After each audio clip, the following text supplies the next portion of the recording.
All right, so this is the our 1907 Lombard Steam Log Hauler that was made in Waterville, Maine. It was invented and developed by Alvin Lombard, also Waterville. This particular machine, again, bought in 1907, was used by the Eastern Manufacturing Company near Russell Brook, up in the Allagash. It was abandoned on site in 1913. It was salvaged by another lumber operator in 1919. And again, abandoned on the Allagash River at Knowles Brook in 1925. And it was salvaged in the late 60s by Burt Packard. And then in the 1980s, it was acquired by the museum. They spent 30 years restoring this machine to operation. It's one of only two, or actually three, operating Lombards. In fact, we have two operating Lombards. And you can see we have wheels on it. Normally these would have had skis. You can see it says skis underneath this machine. We just store them there. We have wheels on it because we demonstrate it during the summer. It weighs 19 tons, fired by wood, and it is a beast. There are no brakes, and just like the gas Lombard, this was designed to haul heavy sled trains loaded with logs. This thing will haul over 300 tons. Ooh. And it's only rated for about 100 horsepower. So that's not bad. There's a photo up here, we're pulling a 25 yard pull, so that's quite a sight.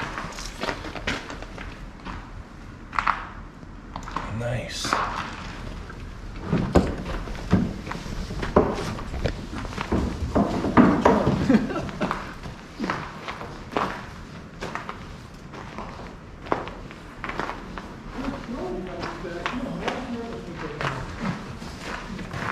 So if you want to, we can go right up in there. I'll give you the, All right. so this is the business end of the Lombard Log Hauler. We have our throttle right here so we can control the speed.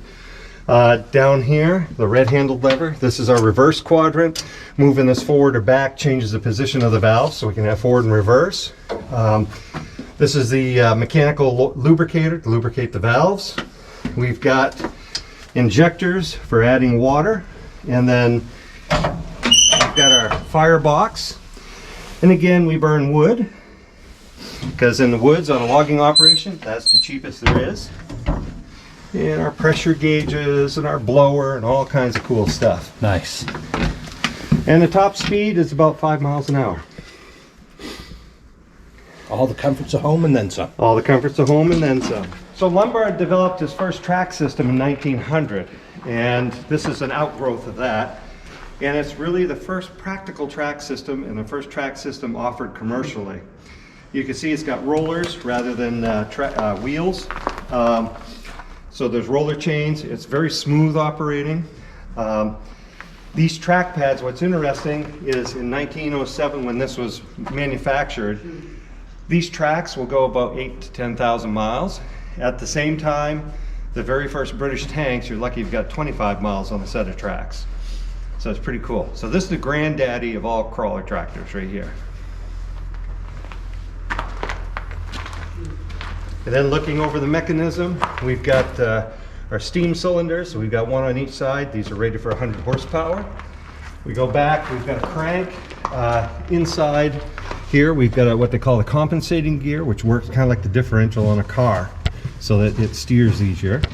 And then we've got the jack shaft, a chain drive, back to the rear sprockets.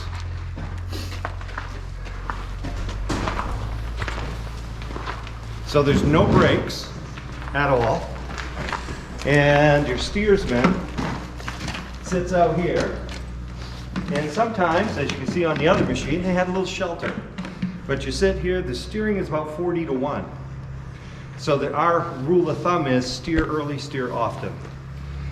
And for brakes, now they tried to make the log hauler roads as smooth and as level as possible. To slow down on hills, they would spread straw on the ice road to slow down the sleds, because the whole idea is you wanted to drag the sleds down the hill, not have them push you. And again, if you had 300 tons of logs pushing you down a hill, that's not fun. Perfect. Thank you, sir.